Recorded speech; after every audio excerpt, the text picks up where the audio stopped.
কাকা কাকা আমাকে মাঠে এসে খেলা খেলাতে পারবেন না। মেঘ বৃষ্টি মধ্যে যাইতেছে না আমি। আর মেঘ নাম বড় আকাশ কিনে গেছে আহেন যাবে কর আহেন কেদা বান্নে তো কেতা নাই আহেন আমাকে এলাকার খেলা যাবো না। মেঘ বৃষ্টি দিকে আমি যাইতেছে না। ধুর মেঘ বৃষ্টি পরে পড়বে আর মেসে যাবো না আমরা একা যাবো না খালি চলো ভাই আস্তে আস্তে হ্যাঁ, ভাই আস্তে আস্তে লো।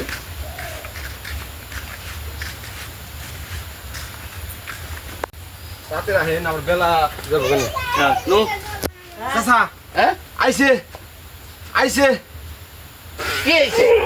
বাবা রে তুই আমার সামনে পাত দিলি তখন একটু খালাস হইলাম চাচা। তাহলে বেদহারে গন্ধ তো পচা গন্ধ বেরিয়ে গেছে গা হ্যাঁ? শুনেন চাচা ফুটিনি রাব্বা না যে যায় সে আসে না পাদের যে হিংসা করে পাদ তাকে শ্রদ্ধা করে পাদে পাদন্তি গন্ধ পায় ভাগ্যবতী পাদ নাই যার পুরা কপাল তার ফুটিনি রাব্বুল আলামিন যে বাইছে যে দোয়া বলে করে দিছি আহেন কিচ্ছু হবো না একবার গন্ধ হয়েছে পরের বার হবো না।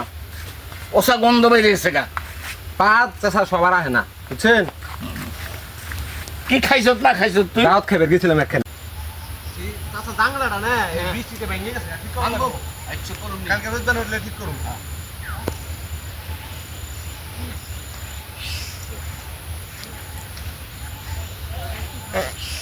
আবর আমি তোর ফুটে নিয়ে আসবো না আমি তো শুনলাম না দাও চাচা আদিন না হেন ভুলে গেছে গা ভুলে গেছে চাচা ওই আর দিব না হেন না চাচাই গেল গা কইছি চাচার আজকে শিক্ষা দেবো চাচার আজকে পাত খাওয়াবো আজকে গ্যাস হয়েছে আর সেরকম আজকে জাত করে হারতাম দাওয়াতটা খেয়েছিলাম শালার হট করে গেল গা আমারও ভুল হয়েছে পাত্রে যেমনি কষ্ট করে রাখার লাগছে আর পাত কি এত জোর এত জোরে আটকে রাখান যায় যাই গে আরেকদিন ট্রাই করুন আমি যাই খেলা দেখবার